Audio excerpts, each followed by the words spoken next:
আসসালামু আলাইকুম ভিউয়ার্স, আশা করি আপনারা সবাই ভালো আছেন। তো নতুন একটি ভিডিওতে আপনাদের সবাইকে স্বাগতম।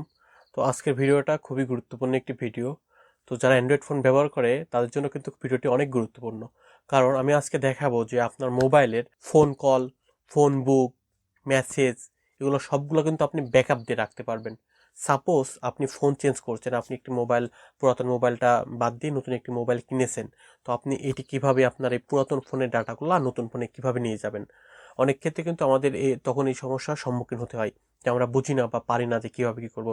তখন করতে যেগুলো ইম্পর্টেন্ট সেগুলো একটা একটা করে নিতে হয়, অথবা আপনার নিতেই হয় না। তো এই সমস্যাটা থেকে কীভাবে সমাধান করা যায়, যে আপনার ফোনের আপনার কল লিস্টগুলা, ফোন বুক এবং হচ্ছে আপনার মেসেজগুলা, এবং এগুলো কিন্তু একটা দুইটা না, এগুলো কিন্তু সব কিছু। এবং আপনি চাইলে কিন্তু অ্যাপও সাথে নিতে পারবেন। আপনি অ্যাপ সহ ফোন বুক, কল লিস্ট এবং মেসেজ এবং মোবাইলের সফটওয়্যার বা অ্যাপ্লিকেশন সবগুলো কিন্তু আপনি একসাথে ব্যাকআপ করে আপনার মেমোরি কার্ডে অথবা ডাটা কেবলের মাধ্যমে কিন্তু আপনি নতুন মোবাইলে ট্রান্সফার করে নিতে পারবেন। তো এই মজার বিষয়টি কিন্তু আজকে আমি আপনাদের শিখিয়ে দেবো। আশা করি ভিডিওটি আপনারা হয়তো অনেকে জানেন, আবার অনেকে জানেন না। তো যারা জানেন না তারা ভিডিওটি দেখতে পারেন না, যারা জানেন তারা ভিডিওটি স্কিপ করলেও পারবেন। তো চলুন কথা না বাড়িয়ে আমাদের ভিডিওটি শুরু করে দেই। তো ভিউয়ার্স, আপনারা আমার স্ক্রিনটি দেখতে পাচ্ছেন। তো প্রথমে আপনাকে যেটি করতে হবে, আপনাকে গুগল প্লে স্টোরে চলে যেতে হবে। তো প্লে স্টোরে চলে যাওয়ার পর আপনাকে লিখে সার্চ করতে হবে যে অ্যাপ ব্যাকআপ অ্যান্ড রেস্টোর নামে একটি অ্যাপ। তো আপনি যদি দেন তাহলে দেখতে পাচ্ছেন যে এরকম, যে ট্রাস্ট লুক সিকিউরিটি ল্যাবের একটি অ্যাপ। তো আপনি দেখতে পাচ্ছেন যে অ্যাপটি কিন্তু আপনাকে প্রথমে ডাউনলোড করতে হবে। তো ডাউনলোডে প্রেস করার পর আপনি এই অ্যাপটি ডাউনলোড করে নেবেন। ডাউনলোড করার পর আপনি এটি মানে অটোমেটিক্যালি ইনস্টল হবে। তো ইনস্টল হওয়ার পর আপনি যদি আপনার মোবাইলে অ্যাপে চলে আসেন বা ওপেনে ক্লিক করেন, তো দেখতে পারবেন যে আপনার এই অ্যাপটি ওপেন হচ্ছে। তো অ্যাপটি ওপেন হওয়ার পরে আপনি দেখতে পাচ্ছেন যে আপনাকে এখানে অ্যাক্সেস চাচ্ছে। তো আপনি এখানে সবগুলো অ্যালাউ করে দিবেন। অ্যালাউ করে দেওয়ার পরে আপনি এখান থেকে সবগুলো অ্যাক্সেস দিয়ে দিবেন। তো আমি আপনাদের প্রথমে দেখাচ্ছি যে কিভাবে আপনার ডাটাগুলা বা অ্যাপগুলো কিন্তু আপনি ব্যাকআপ দিবেন। তো আপনি দেখতে পাচ্ছেন যে আপনার মোবাইলে যতগুলো অ্যাপ্লিকেশন এখানে ইনস্টল করা আছে সবগুলো কিন্তু এখানে মানে সিরিয়ালি বাই ডিফল্ট শো করতেছে। তো আমি যদি আপনাদেরকে সহজ একটা দেখাই, যেমন হচ্ছে এই যে আমি যদি আপনাদের দেখাই, তো সেখান থেকে আপনাদের যে কোনটা দেখাবো, আচ্ছা এই যে পিক্সেল ল্যাবটা যদি দেখাই, তো পিক্সেল ল্যাবটা আমি সিলেক্ট করলাম। করার পর যদি আমি এখানে ব্যাকআপ ক্লিক করি, তো দেখতে পাচ্ছেন যে আমাদের এখানে অ্যাক্সেস চালো এবং দেখাচ্ছে যে আমাদের এটি অ্যাপটি কিন্তু আমাদের ব্যাকআপের জন্য। আমি ব্যাকআপে প্রেস করলাম। তো করার পরে দেখতে পাচ্ছেন যে আমাদের এটা কিন্তু দেখাচ্ছে যে মানে লোডিং হচ্ছে এবং পার্সেন্টেজ দেখাচ্ছে যে আমাদের অ্যাপটি কিন্তু ব্যাকআপ হচ্ছে। তো আপনি দেখতে পাচ্ছেন যে আমাদের অ্যাপটি কিন্তু সাকসেসফুল, একটা অ্যাপ ব্যাকআপ হয়ে গিয়েছে। তো আমি আসলে অ্যাপটি এখন কোথায় খুঁজে পাবো? তো আমি এখন আপনাকে আমার চলে যেতে হবে ফোন মেমোরিতে। তো ফোন মেমোরিতে আপনি চলে যাওয়ার পরে আপনি হচ্ছে মেমোরিতে চলে যাবেন। তো যাওয়ার পরে আপনি যদি এখন এখানে দেখেন অ্যাপ ব্যাকআপ অ্যান্ড রিস্টোর নামে একটি অ্যাপ্লিকেশন, তো আপনি যদি সেটিতে ক্লিক করেন, তো করার পরে এখানে দেখছেন যে আর্কাইভ। তো আর্কাইভে তো দেখতে পাচ্ছেন যে আর্কাইভে হচ্ছে আপনার এই অ্যাপটি কিন্তু এখানে আপনার ব্যাকআপ হয়ে গিয়েছে। তো আপনি কিন্তু এখান থেকে আপনি আপনার অ্যাপটি ব্যবহার করতে পারবেন। এই যে আপনার অ্যাপ। তো আপনি কিন্তু এখান থেকে কপি বা মুভ করে নিয়ে আপনার নতুন ফোন নিয়ে যেতে পারেন। তো এখন আমি আপনাদের যেটা দেখাবো যে আপনার মোবাইলের সমস্ত কল লিস্ট, মেসেজ এবং হচ্ছে ফোন বুক আপনি কীভাবে ব্যাকআপ দিবেন। তো আপনাকে আবারও প্রথমে ওই অ্যাপটাতে চলে যেতে হবে। তো অ্যাপটাতে আসার পরে আপনি যদি একবারে উপরে তাকান, উপরে দেখতে গিফট বক্সের ওখানে যদি দেখেন, তো ওখানে অ্যাপ লেখা আছে। তো আপনি যদি ওখানে প্রেস করেন, তো দেখতে পাচ্ছেন পার্সোনাল। তো আপনি যেটি করবেন পার্সোনালে ক্লিক করবেন।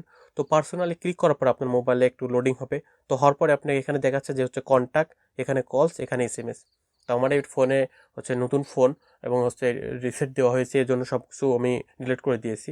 তো এটা জাস্ট ডেমো দেখাচ্ছে আপনাদের। তো এখানে কিন্তু আপনাদের কল লিস্ট, আপনার হচ্ছে কল লিস্ট, একটু কন্ট্যাক্ট এবং এসএমএস সবগুলো শো করবে। এটা কিন্তু মনে করেন যে কোনো লিমিটেশন নাই।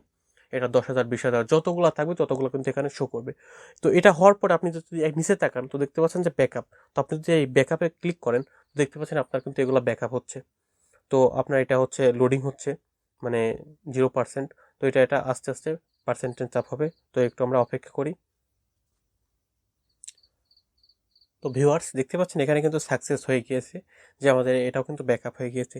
তো ব্যাকআপ হওয়ার পরে আপনি আসলে এটি রিস্টোর করবেন কীভাবে? তো ব্যাকআপ হওয়ার পরে আপনি এখন যদি আপনার ফাইল ম্যানেজারে যান, তো ফাইল ম্যানেজারে যাওয়ার পরে আপনি যদি এখানে দেখেন যে হচ্ছে আপনার অ্যাপ ব্যাকআপ অ্যান্ড রেস্টোরে যদি আপনি ঢোকে, তো দেখতে পাচ্ছেন যে আর্কাইভে আপনার হচ্ছে সেই অ্যাপটি চলে এসেছে, মানে অ্যাপগুলো আসবে এই আর্কাইভে। এবং দেখতে পাচ্ছেন পার্সোনাল ব্যাকআপ কিন্তু এখানে যে আর্কাইভ এক হচ্ছে আপনার ওই এসএমএস, কল লগ এবং হচ্ছে মেসেজগুলো এখানে কিন্তু সেভ হয়েছে। আমার এখানে অল্প ছিল, এই জন্য 20 কিলোবাইট জায়গা নিয়েছে। তো আপনি এটা আসলে ব্যাকআপ করবেন বা রেস্টোর করবেন কীভাবে? আপনি তো ব্যাকআপ দিলেন, তো এটি কিন্তু আসলে আপনার মেইলেও আপনি ব্যাকআপ করে নিতে পারেন এবং হচ্ছে আপনার ফাইলেও নিতে পারেন। তো আপনার মেইলে নিতে হলে যেটি করতে হবে, আপনাকে দেখাই দেয় এটা। তো মেইলে নেওয়ার জন্য আপনি যদি এখান থেকে যদি এখানে সবগুলো এরকম সিলেক্ট করেন, তো করার পর দেখতে পাচ্ছেন যে গুগল ড্রাইভে একটা অপশন। তো আপনি কিন্তু এখানে দিলেই আপনার গুগল ড্রাইভে সবগুলো চলে যাবে। তো আমার এখানে হচ্ছে অ্যাকাউন্ট লগ ইন করেনি, এই জন্য আমি এখানে করলাম না, জাস্ট আপনাদের দেখালাম। আপনি এখানে সিলেক্ট করে যদি ব্যাকআপে দেন তাহলে মোবাইলে আপনার ফোন মেমোরিতে সেভ হবে, এবং আপনি যদি এখানে গুগল ড্রাইভে দেন তাহলে কিন্তু গুগল ড্রাইভে সেভ হবে, এবং ডাটা কানেকশন কিন্তু অন থাকতে হবে। এবং আপনি যদি আবার ঠিক পার্সোনালে যান, তো এখানে যদি আপনি ব্যাকআপ করেন, তো এখানে দেখতে পাচ্ছেন যে আপনার গুগল ড্রাইভে চলে যাবে। এখন আসলে আপনি এগুলো রিস্টোর করবেন কীভাবে?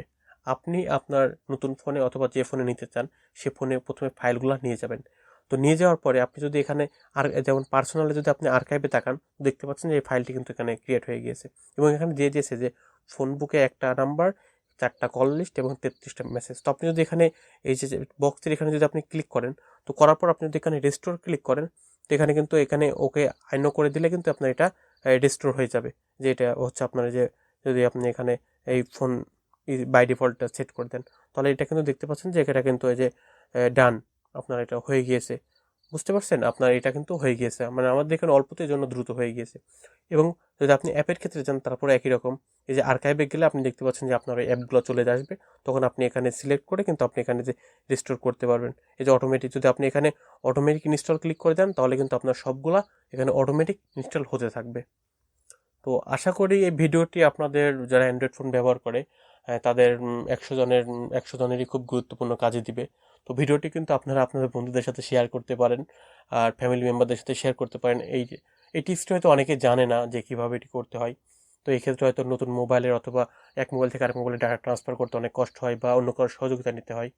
তো আশা করি ভিডিওটি দেখলে আপনারা নিজেরাই আপনারা এই ফিচারগুলো ব্যবহার করে আপনার এক ফোন থেকে আরেক ফোনে ডাটাগুলো ট্রান্সফার করতে পারবেন। তো আশা করি ভিডিওটি আপনাদের 1% হলেও কাজে এসেছে। তো আপনারা কিন্তু অবশ্যই আমার ফেসবুক পেজটি ফলো দিয়ে রাখবেন, এবং ইউটিউব চ্যানেলটি সাবস্ক্রাইব করে রাখবেন। আর অবশ্যই কিন্তু আপনাদের মূল্যবান মতামত দিয়ে কমেন্ট বক্সে জানিয়ে দিবেন যে ভিডিওটি কেমন লেগেছে। কারণ আপনাদের একটি লাইক, একটি কমেন্ট কিন্তু আমাদের পরবর্তী ভিডিও তৈরি করার অনুপ্রেরণা দেয়। তো সবাই ভালো থাকবেন, সুস্থ থাকবেন, এই প্রত্যাশায় আমি আলামিন বিদায় নিচ্ছি। আল্লাহ হাফেজ।